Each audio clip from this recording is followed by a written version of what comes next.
तस्वीर दिखाते हैं AK-47 की बरामदगी मामले में प्रेस कॉन्फ्रेंस किया जा रहा है। पुलिस मुख्यालय में यह प्रेस कॉन्फ्रेंस हो रही है। अभी इसकी इनके पास है। उसको अभी कल रात को उसकी जो जोड़ी गांव है चूरू जिले में, वहां से बरामद किया है। और अभी हम लोग इनसे गहन पूछताछ कर रहे हैं, ये कहाँ से आया और इसके बीच बीच में कहाँ कहाँ ये रखा हुआ था और उसमें एग्जैक्टली किन किन के हाथ से गया है, उनके खिलाफ भी हम आगे एक्शन लेंगे। सर, ये जीतू चंबल को जहाँ से ट्रैक किया, जैसे बिहड़ों की बात करें, कुछ ट्रेनिंग सेंटर जैसे भी उनको टारगेट शूट करना, फायरिंग रेंज डेवलप की थी, शूटिंग रेंज जैसा कुछ बना हुआ, इस तरह की चीजें सामने आई। नहीं, एक तो आप चंबल में आप लोगों ने देखे होंगे, वहां तो हर मतलब रेवाइन से शूटिंग रेंज बन सकता है, लेकिन ये बात पूछताछ में आई है, सही है। कुछ लोगों को वहां उन लोगों ने ट्रेनिंग दिया है, कुछ लोग फरारी काटने भी आए थे। उन सब के नाम हमारे पास है। हम लोग कुछ राजस्थान के थे, कुछ बाहर के भी थे और इसमें कुछ लोग अरेस्ट भी हो गए। जो अरेस्ट नहीं हुए हैं उनके हम पीछा कर रहे हैं, उनको भी अरेस्ट करेंगे हम। और उसमें इस तरह से कैसा चला था और उसमें क्या कारण रहा है, हमें पुलिस को कैसे पता नहीं चला, इन कारणों का भी हम जांच करेंगे। सर, AK-47 एक बड़ा वेपन है और इसकी पूरी आपने अपने आप में एक बड़ा मामला है कि 3 AK-47 आपने बरामद की है, आपकी टीम ने बरामद की है। तो क्या लगता है कि और अभी लूप होल मिलेंगे जिससे कि और बड़ी वारदात खुलने में आसानी रहेगी? क्योंकि जिस तरीके की एक इंटेंशन थी इनकी, वो आपने पता लगाया, एक ही महीने में 3 पकड़ी, ये भी बड़ी बात थी, लेकिन और क्या इनका बड़ा मकसद था वो पता लग पाया? नहीं, एक तो जो बड़ा वेपन इसलिए हमेशा बदमाश लाते हैं, बड़ा वेपन से एक तो उनको लगता है कि उस बड़ा वेपन से वारदात करने से उनकी दहशत बढ़ जाती है, इसलिए बड़ा वेपन लाते हैं। पहले जो पपला गुजर को जो फरार कराने में राजवीर जो था 1 लाख इनामी, जिसको AGTF टीम ने पकड़ा था करीब 20-25 दिन पहले, उसके पास जो AK-47 वो भी पुराना है। AK-56 था, वो पुराना है, 4-5 साल पुराना है।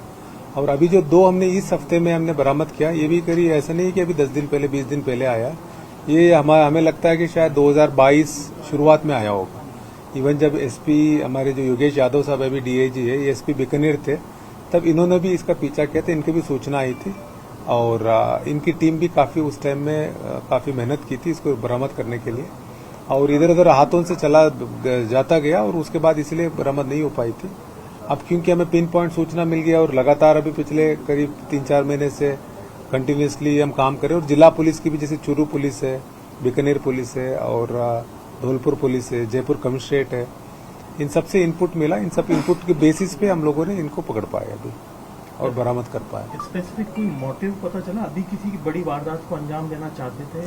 नहीं, अभी का नहीं है, लेकिन AK-47 रखना एक तरह से जब भी अगर जरूरत पड़े यूज करने के लिए तब रखते हैं। बदमाश अलग अलग रखते हैं और अभी इमीडिएटली तो ऐसे ही हमें नजर में नहीं आया किसी के ऊपर करना चाह रहे थे। एक जगह सेफ रखा था, जहां जरूरत पड़े तो उसको यूज करें, तो उसको हम लोग कंटिन्यूसली पीछा कर रहे थे। हमें एग्जैक्ट पिन पॉइंट सूचना मिल गई, इसलिए हम बरामद कर पाए।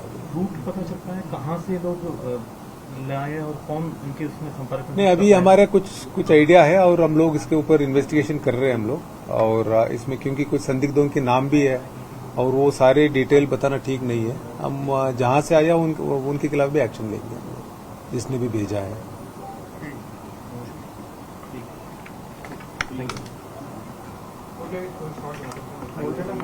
टीम एक बार साथ में ये सब टीम है। टीम साथ में है।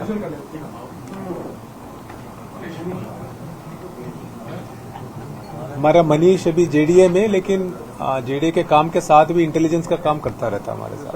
टीम में काबिल है। हाँ, इन्हीं की वजह से इनका ही सारे मेहनत है। 2-2 बजे तक मेहनत की इन लोगों ने। पीछे जाएंगे। आजा मनीष। आइए सर, आप लोग आइए। टीम दिखाने में ठीक है। क्योंकि ये राजस्थान में पहली बार हुआ है कि जब 1 महीने के अंदर 3 AK सीरीज के वेपन बरामद हुए।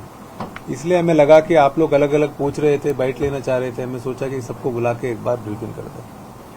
अपने जो टास्क फोर्स है के भी लगातार एक्टिविटीज पूरी तरह से जारी है। अभी ये जो कुछ गैंग्स हैं जो उसको इस्तेमाल करने के या और कुछ रडार थे, उनको लेकर तो कुछ नहीं, वो करते। एक तो टास्क फोर्स का AGTF है, ये तो एक नोडल एजेंसी है, लेकिन हम काम तो जिले के साथ मिलकर करते हैं। मतलब क्योंकि हम लोग डेडिकेटेड होके हम किसी के पीछा कर सकते हैं, कोई सूचना ला सकते हैं, लेकिन जब भी काम होता है हम जिले के साथ मिलके करते हैं। इनके डीएसटी है, इनके एसपी से इनके साथ मिलके करते हैं। और अभी हमारे रेडार में हर जिले के और हर रेंज के कुछ बदमाश है जो फरार भी है, कुछ एक्टिव भी है, उनके खिलाफ जिले के साथ मिलकर एक्शन लेंगे हम आगे। अभी कुछ ऐसी राजस्थान में कुछ बड़ी गैंग्स वगैरह जो ऑपरेट कर रही हैं या नहीं, गैंग्स तो अब जितने आप लोग जानते हैं वो गैंग जोधपुर के अलग गैंग्स है, कुछ कोटा के कुछ है और शेखावटी के कुछ है, ठीक है। कुछ लोग अंदर है, कुछ लोग बाहर है, कुछ विदेश में है, तो उनको लगातार हम मॉनिटर कर रहे हैं। हम जहाँ भी हमें सूचना मिलती पहले पकड़ लेते हैं और जिला पुलिस भी निगरानी रख रही है। हमारा यही कोशिश है कि गैंग्स एक्टिव नहीं रहे और गैंगवार नहीं हो, फायरिंग की इंसिडेंट नहीं हो। Thank you so much.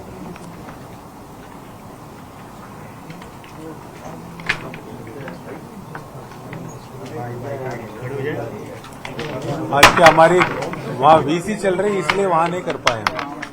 ठीक है ना कमलेश जी।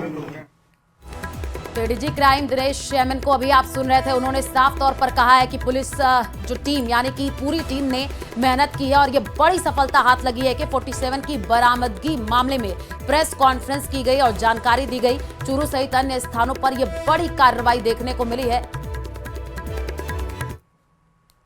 हनीमून मर्डर, राजा रघुवंशी मर्डर केस में अभी भी बड़ी खबर है। राजा रघुवंशी के पिता अशोक रघुवंशी ने इस केस को लेकर के बड़ा दावा किया है। उन्होंने कहा है कि इस केस में सोनम और 4 आरोपियों के अलावा कुछ और लोग भी शामिल हैं। उन्होंने कहा कि सोनम अकेले इस साजिश को अंजाम नहीं दे सकती है। तो बड़ी खबर इस वक्त आपको बता रहे हैं, राजा रघुवंशी मर्डर केस में अभी जो बड़ी जानकारी निकल करके सामने आ रही है वो ये है कि राजा रघुवंशी के पिता अशोक रघुवंशी ने इस केस को लेकर के बहुत बड़ा दावा किया है। उन्होंने कहा है कि इस केस में सोनम और 4 आरोपियों के अलावा कुछ और लोग भी शामिल हैं। उन्होंने कहा कि सोनम अकेले इस साजिश को अंजाम नहीं दे सकती है।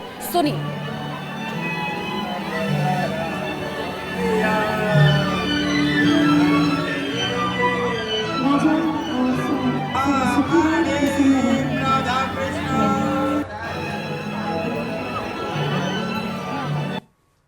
ये तो अभी उससे अगर कड़ी पूछताछ होगी सोनम से तो आगे का राज और खुलेगा। इसमें और ही मिले होंगे ये और भी लोग कि एक लेडीज इतना वो नहीं कर सकती है। आज मैं साला किसी जाऊँगा मारने जगह 4 जगह सोचूंगा कि इसको मारूं, मैं डरूंगा। अरे मैं अकेले कैसे पर रहूँगा? वो अकेला जब इतना गेम चला सकती है तो समझ लो फिर उसके आगे पीछे और कोई होंगे।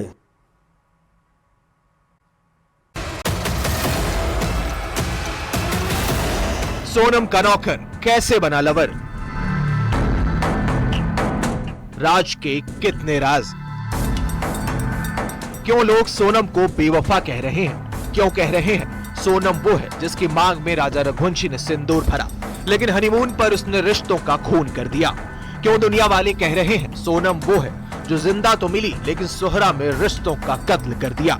आखिर राज कुशवाहा कौन है जिस पर इल्जाम लगा है कॉन्ट्रैक्ट किलिंग का, राजा रघुवंशी की हत्या का, जिसे बताया जा रहा है सोनम का लवर? सूत्रों की माने तो इंदौर का रहने वाला आरोपी 20 साल का राज कुशवाहा, जिसकी और सोनम की आशिकी ने राजा की जान ले ली। शादी के महज 12 दिन बाद 23 मई को अपने ही पति की हत्या सोनम ने करवा दी। मेघालय पुलिस की तफ्तीश में खुलासा हुआ है। सोहरा पुलिस का दावा है कि राजा की हत्या में सोनम मुख्य आरोपी है। इस खुलासे के बाद सब सन्न रह गए। अब उस इलाके में आपको लिए चलते हैं जहां लोग डरे हुए हैं, दहशत में हैं। लोग इसे दहशत वाली गली कह रहे हैं, कातिल गली कह रहे हैं। क्यों बदनाम हो रही है इंदौर के नंदबाग की ये गली? तो इसी इलाके में किराए के घर में रहता है राजा रघुवंशी के कत्ल का मास्टरमाइंड राज कुशवाहा। 20 साल का राज कुशवाहा, जिस पर राजा की हत्या का आरोप है। कॉन्ट्रैक्ट किलर भी यही रहते हैं जिन्हें शिलोंग भेजने वाला राजा ही था। सोनम के भाई की फैक्ट्री में काम करता था, लेकिन नौकर कैसे बन गया लवर और रच दी इतनी खौफनाक साजिश?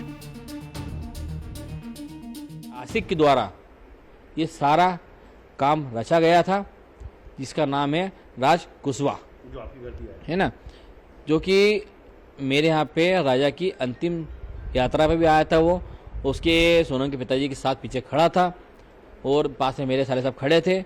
उनको लेते समय वो साथ में था। तो इस वारदात से तो मैं ये चीज़ समझ चुका हूँ। सोनम को उनके पास सिलेंडर खेला जाए। उसके बाद गोविंद वहाँ पे जाता है, करीब 1 से 1.5 किलोमीटर पहुँच जाता वहाँ पे है, मगर गोविंद की वहाँ बातचीत किसी से प्रकार से सोनम से नहीं हो पाती है। उसके बाद मेरा शक उसमें एक ये जरूर है, तो सोनम को ये सब करना नहीं था कभी, तो सोनम ने इतना बड़ा षड्यंत्र क्यों रचा। दूसरी चीज़, राजा को मारते समय सोनम के चेहरे पे क्या स्माइल थी ये तो आज तक पता चली नहीं, क्योंकि नई नई शादी हुई थी। तो हम लोगों ने एक नई बहू को बीच में ज़्यादा ना परेशान करते हुए हमने उसको डिस्टर्ब नहीं करा हम लोगों ने। और राजा जब जब नीचे आता था उस टाइम पे सोनम ऊपर बात करती थी, तो हम सोचते थे उस टाइम सोचते थे तो सोनम बात कर रही कंपनी में, उसकी कंपनी है। आरोपी की बहन के मुताबिक उसका भाई तो सोनम को दीदी कहता था। बस यही बातचीत होती, उनका फोन आता था तो भैया सोया रहते थे, जैसे 9 साढ़े 9 बजे, तो वो बोलती थी कि बेटा टाइम हो गया है, 9 बज गए, उसको गोडाउन जाना है 10 बजे। बस इतनी बात होती, गाड़ी भरवानी है, गाड़ी लगवानी, बस इतनी बात होती।